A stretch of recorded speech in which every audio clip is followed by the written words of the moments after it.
कक्षा 8वीं के सामान्य विज्ञान में हम लोगों ने धारा विद्युत देखा, स्थिर विद्युत, विभव देखा, फिर विभवांतर देख रहे थे हम लोग कि दो बिंदुओं के विभव में जब अंतर होता है तो उसको हम लोग विभवांतर कहते हैं।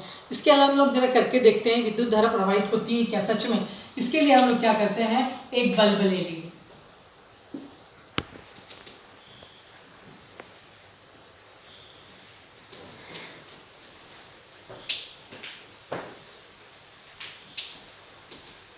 बल्ब को हम लोगों ने सुचालक तार से जोड़ दिया। इसके यहाँ पर हमने कुंजी लगा ली, टेपन कुंजी लगा ली हमने। ये बल्ब है हमारा, है ना। अब इसमें से क्या विद्युत धारा प्रवाहित होगी, ये तांबे का तार है यानी सुचालक तार है। बल्ब ले लिया और कुंजी भी लगा दी यानी बटन भी लगा दिया, तो क्या विद्युत धारा प्रवाहित होगी? नहीं। क्यों नहीं प्रवाहित होगी? क्योंकि विद्युत धारा का तो कोई स्रोत ही नहीं है ना। तो अभी हम लोग फिर अब यहाँ पर देखते हैं, एक बल्ब लिया,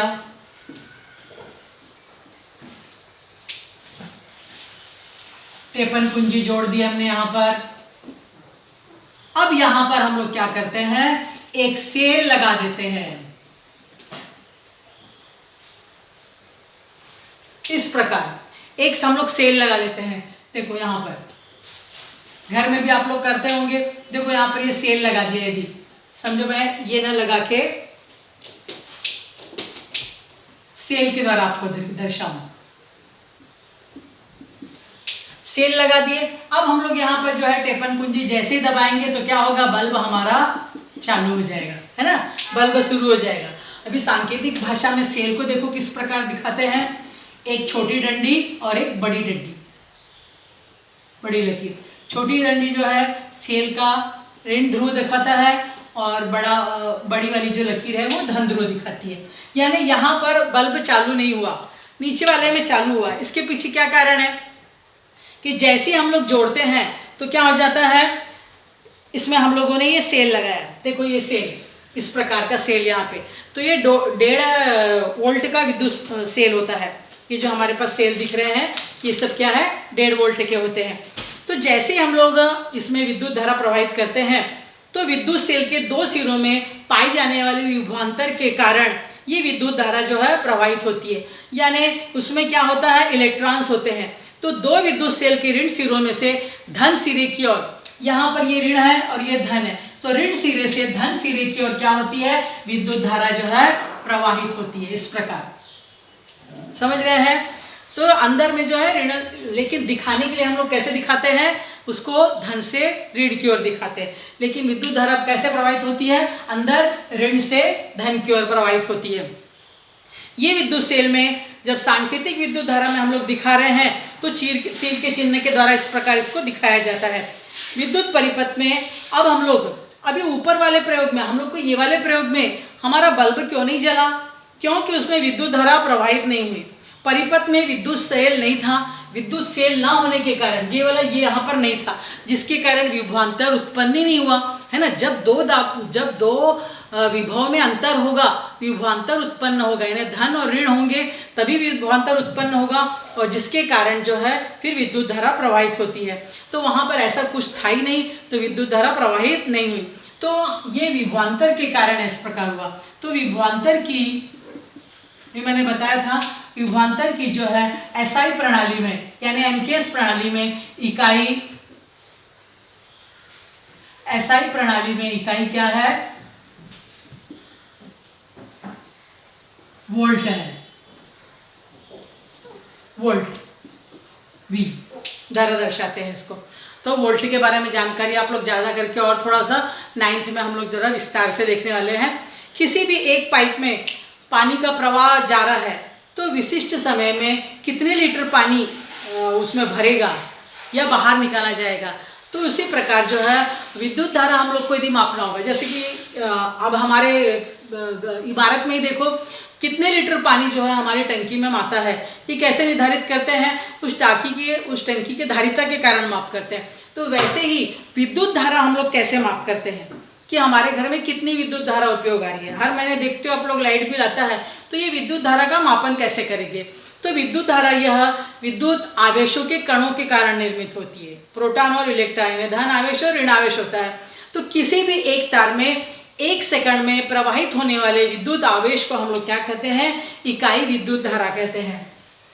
ये मिटा दूं मैं।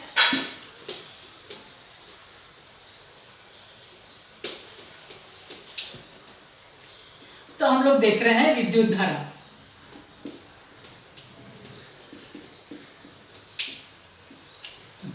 तो विद्युत धारा हम लोग किसे कहते हैं? किसी एक तार में 1 सेकंड में किसी एक तार में, एक तार यानी क्या हो गया? ये सुचालक तार हो गया। 1 सेकंड में, सेकंड यानी ये क्या हो गया? समय हो गया। तो हम लोग ध्यान दो, यहाँ पर समय हम लोग को मालूम हो गया। तो 1 सेकंड में प्रवाहित होने वाले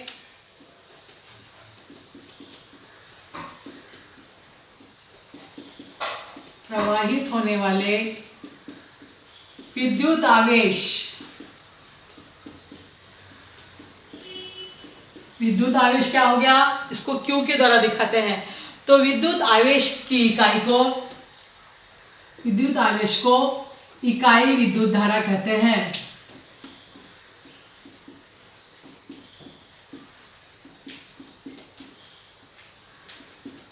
अब देखो यहां क्या हो गया? सेकंड, ये यानी ये क्या हो गया? T यानी समय। विद्युत आवेश को किसके द्वारा दिखाते हैं? Q के द्वारा। विद्युत धारा को किसके द्वारा दिखाते हैं? I के द्वारा। तो 1 सेकंड में प्रवाहित होने वाली विद्युत धारा यानी क्या हो गया? I बराबर Q बटे T, यानी विद्युत धारा बराबर विद्युत आवेश बटे समय।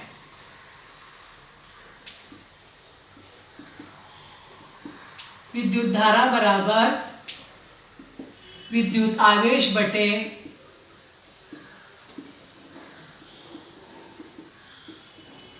समय। विद्युत आवेश को किससे नापते हैं? कूलाम इकाई से, कूलाम। समय को किससे नापते हैं? सेकंड से। तो विद्युत धारा की इकाई क्या हो गई? विद्युत धारा की इकाई कूलाम प्रति सेकंड, या इसी को क्या बोलते हैं? एम्पियर। तो विद्युत धारा की इकाई क्या हो गई? एम्पियर। आप लोगों ने देखा होगा, आपके घर में लाइट बिल आता है तो उसमें देखो एम लिखा होगा, एम्पियर करके। कितने वोल्ट का आपका बल्ब आपके घर में आती है, सेल आता है, तो देखो उसके ऊपर लिखा रहेगा कितने वोल्ट का सेल है ये, या कितने वाट का बल्ब है। तो यानी विभवांतर कितना है उसका मालूम पड़ता है। तो यहाँ पर विद्युत धारा का सूत्र हो गया विद्युत आवेश बटे समय। इसलिए आवेश को नापते हैं कूलाम इकाई से, समय को नापते हैं सेकंड से। तो विद्युत धारा की इकाई क्या हो गई? एम्पियर। यानी किसी भी सुचालक तार में, एक तार यानी सुचालक तार में 1 सेकंड में यानी इकाई समय में प्रवाहित होने वाले विद्युत आवेश को हम लोग इकाई विद्युत धारा कहते हैं। तो विद्युत धारा बराबर हो गया विद्युत आवेश बटे समय, यानी इकाई हो गई, विद्युत धारा की इकाई हो गई एम्पियर या कूलाम प्रति सेकंड। और ये जो है कैसी है? इसमें कोई दिशा की आवश्यकता नहीं होती है, इसलिए विद्युत धारा कैसी राशि है? अदिश राशि है। विद्युत धारा जो है ये अदिश राशि है। आप लोगों ने पढ़ा था अदिश राशि और सदिश राशि के बारे में 7वीं में, जिसमें परिणाम और दिशा दोनों की आवश्यकता होती है उसको सदिश राशि कहते हैं, और जिसमें केवल परिणाम की आवश्यकता होती है, परिणाम की, परिमाण की यानी दिशा की आवश्यकता नहीं होती है, केवल परिमाण की आवश्यकता होती है, उसको हम लोगों ने अदिश राशि कहते हैं। तो यहाँ पर विद्युत धारा कैसी राशि है? अदिश राशि है। अब हम लोग आगे देखते हैं विद्युत सेल।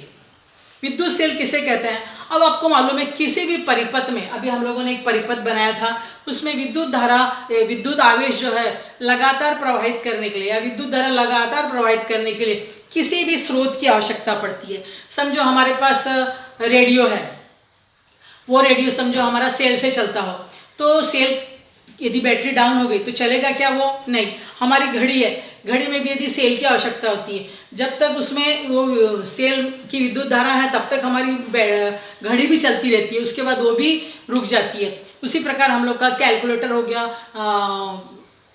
हम लोग की कंप्यूटर हो गया, संगणक है ना, ये सारे घड़ी हो गई। हमारी घर की जो दीवार घड़ी भी होती है, देखो उसमें भी कुछ समय के पश्चात जो है वो घड़ी अपने आप रुक जाती है। इसका मतलब वहाँ पर विद्युत धारा प्रवाहित होना बंद हो गया।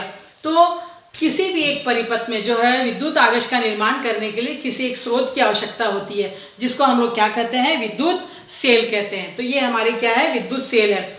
तो हाथ घड़ी से लेकर पनडुब्बी में और जहाज कंप्यूटर जैसे यंत्रों में जो है सौर सेल में जो है किसका उपयोग करते हैं, हम लोग सेलों का उपयोग करते हैं। तो विद्युत सेलों का मुख्य दो ही कार्य है, दो सिरों में विभवांतर मौजूद करना, और इन विद्युत आवेश के कार्य के कारण विद्युत सेल में जो है ये विभवांतर मौजूद रहता है, और जिसके आधार पर ये विद्युत सेल जो है कार्य करते हैं। तो हम लोग अगले वीडियो में एक एक सेल के बारे में जानकारी प्राप्त करेंगे।